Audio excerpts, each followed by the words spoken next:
Hello students, welcome back to my channel. এখন আমি জওহরলাল নেহরুর লেখা দ্য বুক অফ নেচার, যেটা সপ্তম শ্রেণীর পাঠ্য বইয়ের। ওকে, এখন আমি তোমাদের এই গল্পটা পড়িয়ে শোনাবো, তো তোমরা মনোযোগ সহকারে শুনবে, ঠিক আছে? এখন আমি তোমাদের লেখক সম্পর্কে বলবো। দেখো, Pandit Jawaharlal Nehru was a great freedom fighter and the first prime minister of independent India. Pandit Jawaharlal Nehru ছিলেন একজন মহান স্বাধীনতা সংগ্রামী এবং স্বাধীন ভারতের প্রথম প্রধানমন্ত্রী। He was a very good writer as well. তিনি একজন ভালো লেখকও ছিলেন। The discovery of India, glimpses of world history and autobiography are some of his noted work. তার উল্লেখযোগ্য বইগুলোর মধ্যে ছিল the discovery of India, glimpses of world history and autobiography. Okay, during the late 1920s he wrote a series of letters. 1920 শতকের শেষের দিকে he wrote তিনি লিখেছিলেন এ সিরিজ অফ লেটার মানে একগুচ্ছ চিঠি টু হিজ ইয়াং ডটার, তার যুবক মেয়ে ইন্দ্রাকে, to share his ideas thought and knowledge with her, তার সাথে জ্ঞান, ভাবনা এবং ধারণার এগুলো ভাগ করে নিতে। These letters were letter compile into a book title letters from a father to his daughter. তারপরে ওই চিঠিগুলো একটা বই রূপান্তরিত হয় এবং তার নাম দেওয়া হয় letters from a father to his daughter. The present text is an extra from the book. এই যে বর্তমান গল্পটা যেটা তোমরা পড়ছো এখন, এই গল্পটা তার letters from a father to his daughter এই অংশ থেকে নেওয়া হয়েছে। এখন আমরা চলে যাব গল্পতে। তো দেখো, সবাই মনোযোগ সহকারে শুনবে, তাহলে অনেক কিছু জানতে পারবে। দেখো, এখন আমরা গল্পটা পড়ব। গল্পটা খুবই ভালো, তোমাদের ভালো লাগবে। দেখো, when you and I are together, যখন তুমি এবং আমি একসাথে থাকি, ইউ অফেন তুমি প্রায়, আস্ক মি আমাকে জিজ্ঞেস করো, কোশ্চেন প্রশ্ন, অ্যাবাউট মেনি থিংস অনেক কিছু সম্পর্কে, অ্যান এবং I try to answer them এবং আমি সেগুলোর উত্তর দেওয়ার চেষ্টা করি। নাও এখন, দ্যাট যে, you are at Mussoorie and I am in Allahabad, তুমি এখন মুসৌরিতে আছো, আমি এখন এলাহাবাদে। We can not have this talks, আমাদের ওইরকম আর কথাবার্তা হয় না। I am therefore going to write to you from time to time, আমি এখন তোমাকে সময়ে সময়ে লিখতে যাচ্ছি। Short accounts of the story of our earth, আমাদের পৃথিবীর সংক্ষিপ্ত গল্প নিয়ে। Okay, and the many countries এবং অনেকগুলো দেশ নিয়ে, গ্রেট বড়, অ্যান্ড স্মল ছোট, into which it is divided যেগুলো বিভক্ত হয়েছে। ইউ হ্যাভ রেড তুমি পড়েছো, এ টাইটেল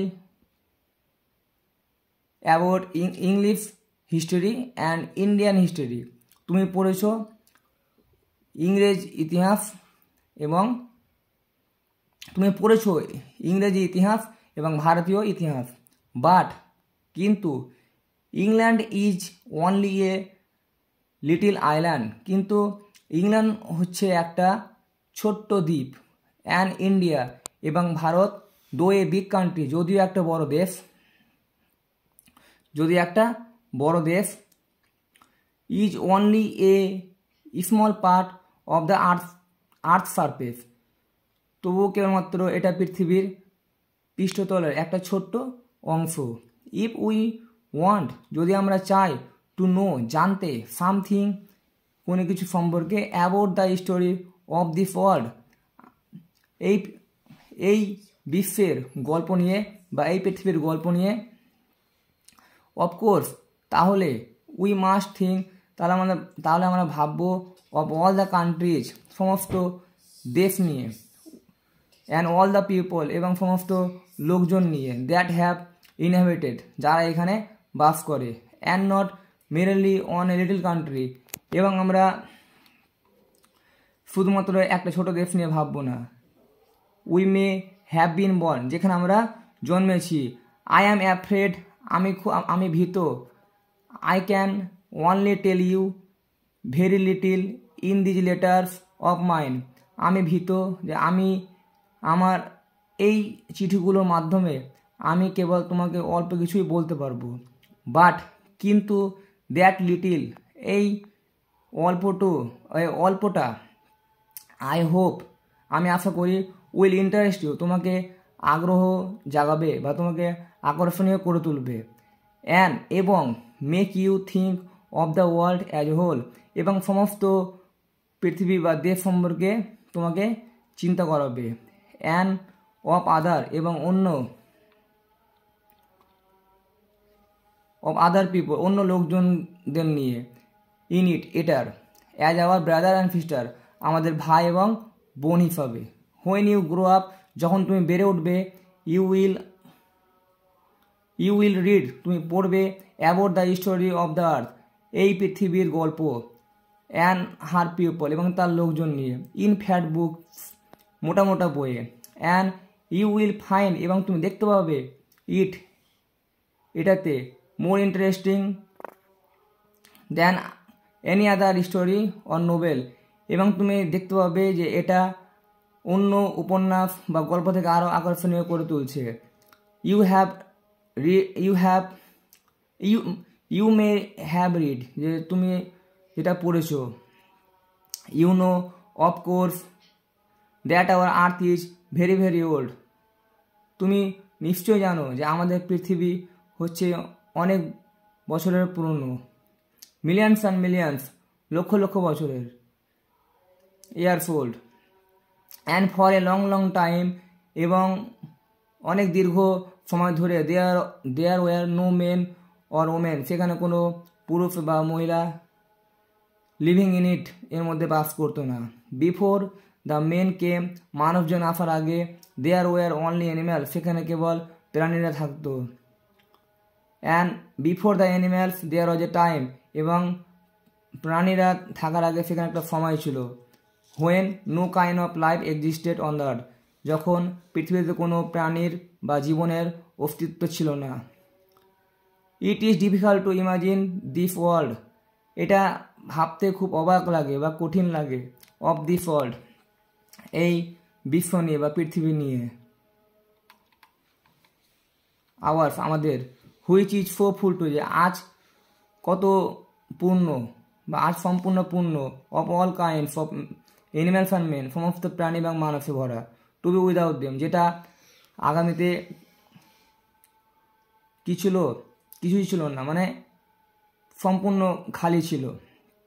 বাট সায়েন্টিস্ট, কিন্তু বিজ্ঞানীরা, অ্যান্ড দোজ, এবং যারা, হু হ্যাভ স্টাডি, যারা খুঁটিয়ে দেখেছেন বা পর্যবেক্ষণ করেছেন, থট, এবং চিন্তাভাবনা করেছেন, এ গ্রেট ডিল, একটা ভালো কিছু। অ্যাবাউট, গ্রেট ডিল মানে অনেক কিছু নিয়ে। About many things, about these matters, ওই সব বিষয়গুলো নিয়ে। টেল আপ, এবং আমাদের বলেছেন, দ্যাট, যে দেয়ার ওয়াজ এ টাইম, সেখানে একটা সময় ছিল। When the earth was too hot, যখন পৃথিবী খুব গরম ছিল। For any living being to live on it, এটার মধ্যে কোনো প্রাণী বাস করতে। And if we read their books, এবং যদি আমরা তাদের বই পড়ি, অ্যান্ড স্টাডি, এবং খুঁটিয়ে দেখি, the rocks and the fossil, পাথর এবং জীবাশ্ম নিয়ে। We can our self see, তাহলে আমরা নিয়ে দেখতে পাবো, দ্যাট, যে this must have been so, যে তখন শুধু এইমাত্রই ঘটেছিল বা ওই রকমই ছিল। তো ঠিক আছে, এখন আমি তোমাদের এই গল্পটা পড়িয়ে শোনালাম, ইউনিট 1। এর পরের ক্লাসে আমি তোমাদের ইউনিট 2 নিয়ে আসবো। তো তোমরা অবশ্যই এই চ্যানেলটা ফলো করবে, লাইক কমেন্ট করবে, এবং বন্ধুদের সাথে শেয়ার করবে।